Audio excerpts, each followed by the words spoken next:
नमस्कार दर्शक बंधु मो ज्योतिर्विद सुधीर स्वागत जनाऊँ मोर आज ये स्वतंत्र उपस्थापना को ये वीडियो आपण जानीजे जे आपण को राशि कौन एवं जो प्रस्तावटी आसी से राशि कौन ये राशि सहित ये राशि मेलक भल हम कि ना तेरे मूलरू शेष पर्यंत मोर वीडियो को देखंतु निश्चित आप बुझीपारे क्यों राशि सहित क्यों राशि विवाह मेलक भल हुए।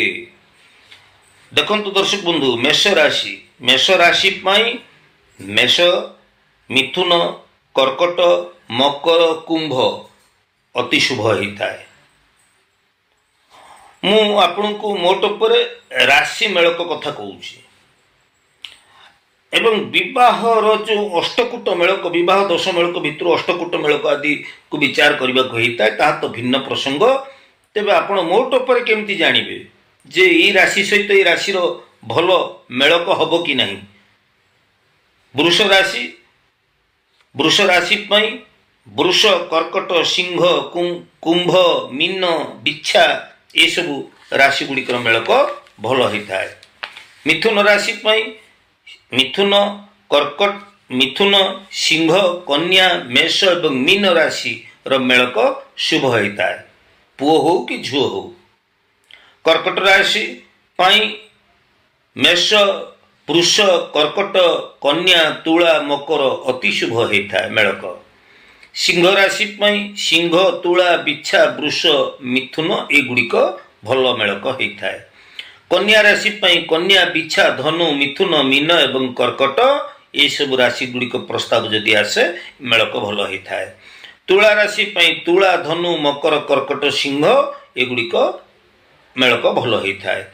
बिच्छा राशि पाई बिच्छा मकर कुंभ वृष सिंह कन्या ये सब राशि गुड़िकर मेलक भल होता है।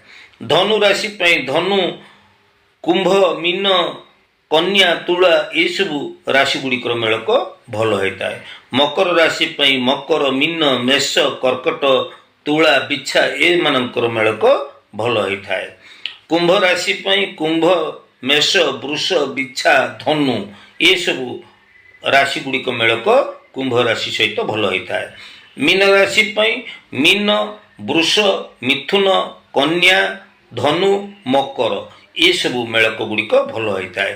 तेबे मु आपन को इठी सूचना दे रखिबा को चाहे जे ये सब मेलक गुड़िक मु जो कहली यही सब मेलक यही सब राशि पाई जदि विवाह प्रस्ताव आसी ये सब राशि गुड़िक रही एगुड़िक राजजुटक होता।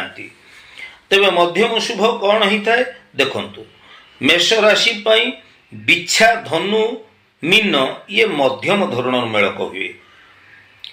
वृष राशि पाई धनु मेष मकर मध्यम। मिथुन राशि पाई जदि वृष मकर कुंभ राशि प्रस्ताव आसे ताहले एगुड़िक मध्यम होता। कर्कट राशि पाई धनु मिथुन मीन ए मानकर मेलक मध्यम धरण होता है।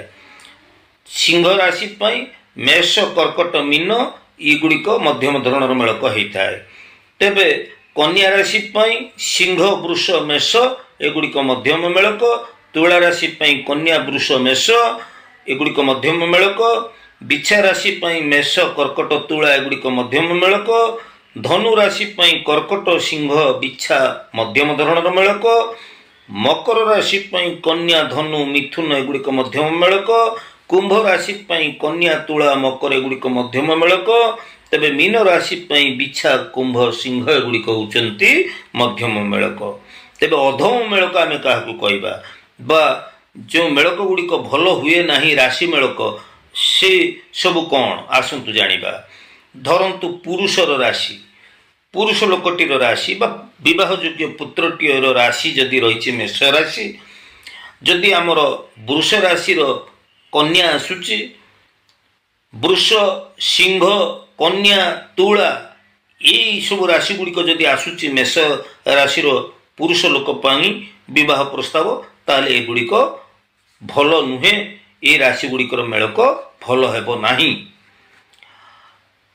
दर्शक बंधु वृष राशि जदि पुरुष बा पुओ पिलाटीए तापाई जदि प्रस्ताव आसुची मिथुन कन्या तुला ये सब राशि गुड़िकर ଯଦି ଆସୁଛି ପ୍ରସ୍ତାବ ତାହେଲେ ଏଗୁଡ଼ିକର ମେଳକ ଭଲ ହୁଏ ନାହିଁ।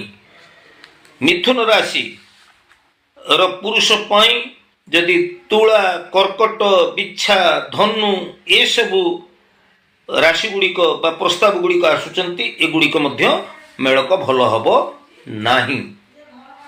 ସେହିପରି କର୍କଟ ରାଶି ପାଇଁ, କର୍କଟ ରାଶିର ପୁରୁଷ ଲୋକ ପାଇଁ ଯଦି ବିବାହ ପ୍ରସ୍ତାବ ଆସୁଛି, ସିଂହ, ବିଛା, କୁମ୍ଭ ଏସବୁ ପ୍ରସ୍ତାବ ଆସୁଛି, ତାହେଲେ ଏ ରାଶି ଗୁଡ଼ିକର ମେଳକ ଭଲ ହେବ ନାହିଁ। ସିଂହ ରାଶିର ପୁରୁଷଙ୍କ ପାଇଁ ଯଦି କନ୍ୟା, ଧନୁ, ମକର, କୁମ୍ଭ ରାଶିର ଆସୁଛି ପ୍ରସ୍ତାବ, ତାହେଲେ ଏହା ମଧ୍ୟ ଏ ମେଳକ ମଧ୍ୟ ଭଲ ହେବ ନାହିଁ। କନ୍ୟା ରାଶିର ପୁରୁଷଙ୍କ ପାଇଁ ଯଦି ତୁଳା, ମକର, କୁମ୍ଭ ରାଶିରୁ ପ୍ରସ୍ତାବ ଆସୁଛି, ତାହେଲେ ଏହା ମଧ୍ୟ ଭଲ ହେବ ନାହିଁ। ତୁଳା ପାଇଁ ମେଷ, ବିଛା, କୁମ୍ଭ, ମୀନ ଏମାନଙ୍କର ମେଳକ ଭଲ ହୁଏ ନାହିଁ। ବିଛା ରାଶି ପାଇଁ ମିଥୁନ, ଧନୁ, ମୀନ ଏମାନଙ୍କର ମେଳକ ଭଲ ହେବ ନାହିଁ। ଧନୁ ରାଶିର ପୁରୁଷ ଲୋକମାନଙ୍କ ପାଇଁ ମେଷ, ବୃଷ, ମିଥୁନ, ମକର ଏମାନଙ୍କର ମେଳକ ଭଲ ହୁଏ ନାହିଁ। ମକର ରାଶିର ପୁରୁଷମାନଙ୍କ ପାଇଁ ବୃଷ, ସିଂହ, କୁମ୍ଭ ଏହିସବୁ ରାଶିର ପ୍ରସ୍ତାବ ଆସୁଥିଲେ ମଧ୍ୟ ମେଳକ ଭଲ ହେବ ନାହିଁ। କୁମ୍ଭ ରାଶିର ପୁରୁଷ ଲୋକ ପାଇଁ ମିଥୁନ, କର୍କଟ, ସିଂହ, ମୀନ ଏସବୁ ରାଶିର ମେଳକ ଶୁଭ ହେବ ନାହିଁ। ତେବେ ମୀନ ରାଶି ପାଇଁ ମେଷ, କର୍କଟ, ତୁଳା ଭଳି ପ୍ରସ୍ତାବ ଯଦି ଆସିଛି, ଏ ମେଳକ ମଧ୍ୟ ଭଲ ହେବ ନାହିଁ। ପରିଶେଷରେ ଆପଣଙ୍କୁ ଏତିକି ସୂଚନା ଦେବାକୁ ଚାହିଁବି ଯେ ଇଏ ହେଉଛି ମୋଟାମୋଟି ଉପରେ, ମୋଟ ଉପରେ କଥା। କ'ଣ ମୋଟ ଉପରେ? ଯେ ଏଇସବୁ ରାଶି ପାଇଁ ଏଇସବୁ ରାଶି ଗୁଡ଼ିକ ଉତ୍ତମ କି ମଧ୍ୟମ କିମ୍ବା ଅଧମ ମେଳକ, ମୁଁ ଏହି ସମ୍ପର୍କରେ ଆଲୋଚନା କଲି। ତେବେ ଦର୍ଶକ ବନ୍ଧୁ, ଯେକୌଣସି ପ୍ରସ୍ତାବ ଯେକୌଣସି ରାଶି ପାଇଁ ଆସିଥାଉ ନା କାହିଁକି, ଯେ ବିବାହ ଦଶ ମେଳକ ରହିଛି, ବିବାହ ଦଶ ମେଳକକୁ ଭଲ ଭାବରେ ତର୍ଜମା କରାଯିବା ଦରକାର। ଅଷ୍ଟକୂଟ ମେଳକ ଆଦିକୁ ଭଲ ଭାବରେ ଅଭିଜ୍ଞ ଜ୍ୟୋତିଷୀଙ୍କ ନିକଟରେ ବିଚାର କରାଇ ନେବା ଦରକାର ଏବଂ ପରଖି ନେବା ଦରକାର ଯେ ଏଇ ବିବାହ ଶୁଭପ୍ରଦ ହେବ କି ନ ହେବ। ତେବେ ତାହା ତ ଭିନ୍ନ ପ୍ରସଙ୍ଗ।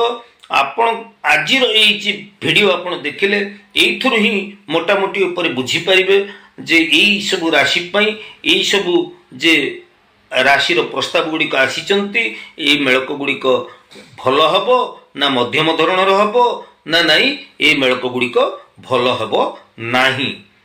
ମୋଟାମୋଟି ଉପରେ ଆପଣ ଏଥିରୁ ତ ଆଇଡ଼ିଆ ପାଇଯାଇପାରିବେ। ତେବେ ଦର୍ଶକ ବନ୍ଧୁ, ଆଜିର ଏହି ଉପସ୍ଥାପନାଟି କେମିତି ଲାଗିଲା ନିଶ୍ଚିତ ଭାବରେ ଆପଣଙ୍କର ସୁଚିନ୍ତିତ ମତାମତ ଅପେକ୍ଷାରେ ମୁଁ ଜ୍ୟୋତିର୍ବିଦ ସୁରେଶ। ଜୟ ଜଗନ୍ନାଥ।